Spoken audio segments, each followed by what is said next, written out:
ಮುಂದೆ ನನಗೆ ನಾನು ಯಾವತ್ತು ಈಗ ನೀವು ಚಾಮರಾಜಪೇಟೆ ಈದ್ಗಾ ಮೈದಾನ ಅಂತ ಹೇಳ್ರಿ, ಸುಪ್ರೀಂ ಕೋರ್ಟ್ ಅಲ್ಲಿ ಸುಪ್ರೀಂ ಕೋರ್ಟ್ ಅಲ್ಲಿ ಇದೆಯಲ್ಲ ಅದು, ಸುಪ್ರೀಂ ಕೋರ್ಟ್ ಅಲ್ಲಿ ಏನಂದ್ರು, ಸುಪ್ರೀಂ ಕೋರ್ಟ್ ಅಲ್ಲಿ ಏನಂದ್ರು, ಯಾವಾಗ ಆಗಿರೋದು ಈದ್ಗಾ ಮೈದಾನ ಯಾವಾಗ ಆಗಿರೋದು? 200 ವರ್ಷ ಹಿಂದೆ. ಇವಾಗ ನೆನ್ನೆ ಮೊನ್ನೆ ಆಗ್ಲಿಲ್ಲ, 200 ವರ್ಷ ಹಿಂದೆ ಇರೋದು. ಅದಕ್ಕೆ ವಕ್ಫ್ ಬೋರ್ಡ್ ಅಂತ ಇದ್ದಿದ್ದಕ್ಕೆ ನೋಟಿಸ್ಗಳು ಕೊಡೋದು, ಸುಮ್ ಯಾವ ನೋಟಿಸು ಕೊಡಲ್ಲ. ಯಾವ್ದನ್ನ ಆ ಥರ ಕೊಟ್ಟರೆ ಕೊಡಿ, ನೆನ್ನೆ ನಾನು ಹೇಳಿದ್ದೀನಿ, ನಾನು ಮೇಲ್ಮನೆಯಲ್ಲಿ ಹೇಳಿದ್ದೀನಿ, ನಾನು ಯಾವುದನ್ನ ದೇವಸ್ಥಾನಗಳಿಗೆಲ್ಲ ನೋಟಿಸ್ ಕೊಟ್ಬಿಟ್ರೆ ಯಾವ ದೇವಸ್ಥಾನಗಳು ತೆಗೆಯೋದು ಪ್ರಶ್ನೆನೇ ಬರಲ್ಲ, ವಕ್ಫ್ ಬೋರ್ಡ್ ಇದ್ದದ್ದು ತೆಗಿಯಕ್ಕೆ ಬರಲ್ಲ. ನಿಮ್ಮಂಗೆ ನಾವೆಲ್ಲ ನೀವು 200 ವರ್ಷ ಹಿಂದೆ ಮಸ್ಜಿದಿ ಕಟ್ಟಿರೋದು ಅದ್ರಲ್ಲಿ ಲಿಂಗ ಐತೆ ಅಂತ ಹುಡ್ಕೊಂಡು ಹೋಗ್ತಿರಲ್ಲ, ನಾವು ಮಾಡಲ್ಲ.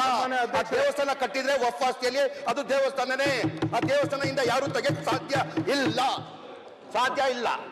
ಓಕೆ, ಇವ್ರು ಹೇಳಿದ್ರೆ ಏನು ಆಗಲ್ಲ, ಅವ್ರು ಹೇಳಿದ್ರೆ ಏನು ಆಗಲ್ಲ, ಅವ್ರಿಗೇನು ರೈಟ್ಸ್ ಇಲ್ಲ. ಮಾಡಿ ತೋರಿಸಿ ನಾವು,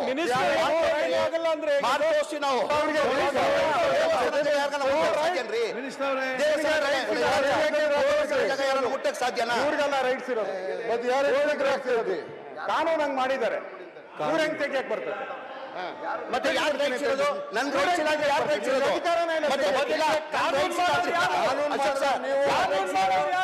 ಈಗ ನನ್ನ ರೈಟ್ಸ್ ಇಲ್ಲ ಅಂತೀರಾ?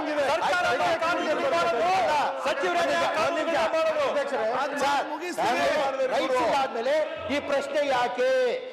ನನ್ ರೈಟ್ಸ್ ಇಲ್ಲ ಅಂತ ತಾವು ಹೇಳ್ತಾ ಇದ್ದೀರಾ. ನಾನು ದೇವಸ್ಥಾನಗಳು ಉಳಿಸ್ತೀನಿ, ವಕ್ಫ್ ಬೋರ್ಡ್ ಆಸ್ತಿಯಲ್ಲಿ ಇದ್ರು ಅಂತ ಹೇಳಿದ್ರು. ನನ್ನ ರೈಟ್ಸ್ ಇಲ್ಲ ಅಂದ್ಮೇಲೆ ಇದು ಏನಕ್ಕೆ ಚರ್ಚೆ ಏನಕ್ಕೆ ಸರ್? ನನ್ನ ರೈಟ್ಸ್ ಇಲ್ಲ, ನಾನು ಹೋಗ್ತೀನಿ. ನಾನು ಸಭಾಧ್ಯಕ್ಷೆ ನನ್ನ ರೈಟ್ಸ್ ಇಲ್ಲ ಅಂತ ವಿರೋಧ ಪಕ್ಷ ನಾಯಕರು ಮತ್ತೆ ಏನಕ್ಕೆ ಇರ್ಬೇಕು? ನಾನು ಹೋಗ್ತೀನಿ. ನಾನು ಅವರೇ ಹೇಳ್ತಾರಲ್ಲ ರೈಟ್ಸ್ ಇಲ್ಲ ಅಂತ ಹೇಳ್ತಾರಲ್ಲ, ರೈಟ್ಸ್ ಇಲ್ಲ ಅಂತ ನಾನು ಹೋಗ್ತೀನಿ. ನಂದೇನ್ ಕೆಲಸ ಮತ್ತೆ? ನಂದೇನ್ ಕೆಲಸ ಮತ್ತೆ? ಕಾನೂನಲ್ಲಿದೆ, ಕಾನೂನು ಅಂದ್ರೆ ಏನು ಅಂತ ಹೇಳ್ತಾ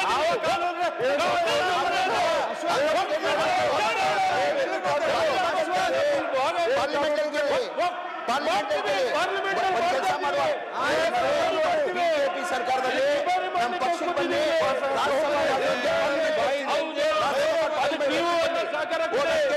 ಆಯ್ತು, ಪಾರ್ಲಿಮೆಂಟ್ ಕಳಿಸಿ. ನಾನು ಕಾಂಗ್ರೆಸ್ ಪಾರ್ಟಿಗೆ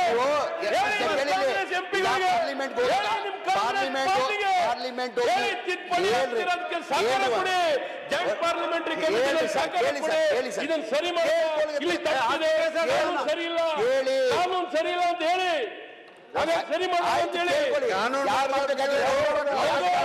ಪಾರ್ಲಿಮೆಂಟ್ ನಾನಿಲ್ಲ. ಸರಿ ಮಾಡಿದ್ದೀರಾ, ಅದರಲ್ಲಿ ಬೇಲಿ ಹಾಕೊಂಡ್ಬಿಡೋಣ, ಅಂತಿದ್ದೀರಾ? ನೀವು ಉತ್ತರ ಕೊಡ್ತಾ ಹೇಳ್ರಿ. ಅವ್ರು ಮಾತಾಡಿ, ನೀವ್ಯಾಕೆ ಮಾತಾಡ್ತೀರ? ಅವ್ರು ಮಾತಾಡ್ತಾರೆ,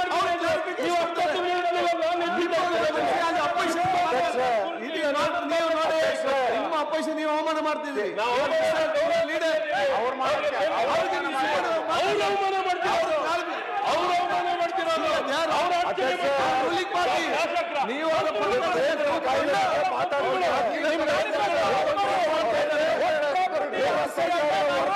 ಪ್ರೊಟೆಕ್ಟ್ ಮಾಡ್ತೀವಿ.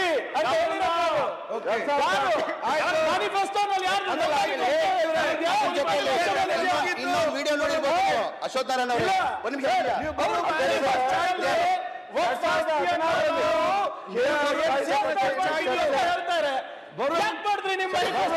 ಚರ್ಚೆ ಆಯ್ತದು ಇಲ್ಲ, ಚರ್ಚೆ ಆಯ್ತು. ಚೀಫ್ ಸೆಕ್ರೆಟರಿ ಅವರು ಹೇಳಿ ಅಧ್ಯಕ್ಷರೇ, ಅದು ಮುಂಚೆ ಚರ್ಚೆ ಆಯ್ತು. ಸನ್ಮಾನ್ಯ ಅಧ್ಯಕ್ಷರೇ, ಒಂದು ಮಾತಾಡ್ತಾರಲ್ಲ ವಕ್ಫ್ ಆಕ್ಟ್ ಚೇಂಜ್ ಮಾಡಬೇಕು, ಹಂಗ್ ಮಾಡ್ಬೇಕು ಅಂತ ನಮ್ಗಿಲ್ಲ ಪವರ್. ಕೇಂದ್ರ ಸರ್ಕಾರ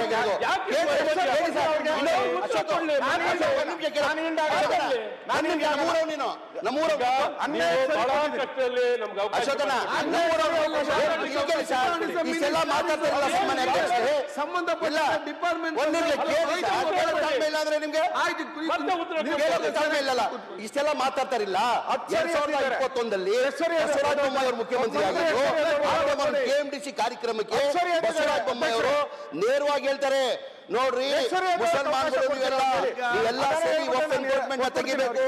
ಬಸವರಾಜ ಬೊಮ್ಮಾಯಿ ಹೇಳಿರೋದು ವಿಡಿಯೋ ಕ್ಲಿಪ್ಪಿಂಗ್ ಇದೆ ಮುಖ್ಯಮಂತ್ರಿ ಆಗಿ.